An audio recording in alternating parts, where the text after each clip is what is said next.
se queda con estos dos en un... বিশ্বকাপ থেকে ছিটকে পড়ার পর এভাবেই মাঠে ভেঙে পড়লেন নেইমার জুনিয়র। পুরো ব্রাজিল দল এমনকি কোচ কার্লো আনচেলত্তিকেও মাঠে কাঁদতে দেখা যায়নি। কিন্তু মাত্র কয়েকটি ম্যাচ খেলা নেইমারের চোখে ছিল অঝোর কান্না। এই দৃশ্য কোটি কোটি ব্রাজিল সমর্থকের হৃদয় ভেঙে দিয়েছে। কি ঘটেছিল তখন, চলুন দেখে নেই বিস্তারিত রিপোর্টে।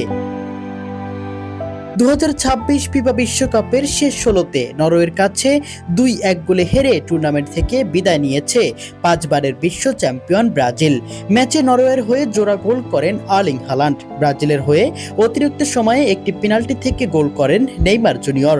কিন্তু সেটি আর ম্যাচে ফেরার জন্য যথেষ্ট ছিল না। শেষ বাঁশি বাজতেই ব্রাজিলের ফুটবলারদের মধ্যে হতাশা ছড়িয়ে পড়ে। তবে সবচেয়ে আবেগঘন দৃশ্য ছিল নেইমার জুনিয়রকে ঘিরে। মাঠেই তাকে চোখের জল ফেলতে দেখা যায়। দীর্ঘ ইনজুরি কাটিয়ে বিশ্বকাপে ফেরা এই তারকার জন্য এটি ছিল অত্যন্ত আবেগপূর্ণ মুহূর্ত। অনেক বিশ্লেষকদের মতে এটি তার শেষ বিশ্বকাপও হতে পারে। সামাজিক যোগাযোগ মাধ্যমে দ্রুত ছড়িয়ে পড়ে নেইমারের কান্নার ভিডিও। ব্রাজিল সমর্থকরাও আবেগঘন বার্তায় ভরিয়ে দেন বিভিন্ন প্ল্যাটফর্মে। তবে একটি বিষয় পরিষ্কার করে বলা জরুরি, মাঠে কোচ কার্লো আনচেলত্তি বা ব্রাজিলের অন্য 25 জন খেলোয়াড়ের কাউকেই এমনভাবে কাঁদতে দেখা যায়নি।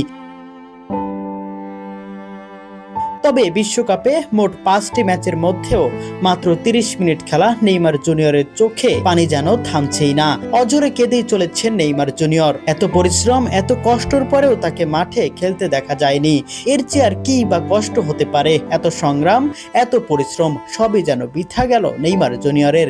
বিশ্বকাপ থেকে ছিটকে গেল ব্রাজিল, তবে তার থেকেও আবেগঘন মুহূর্ত এটিই। বিশ্বকাপ নয়, যেন ফুটবল থেকেই ছিটকে গেল নেইমার জুনিয়রের।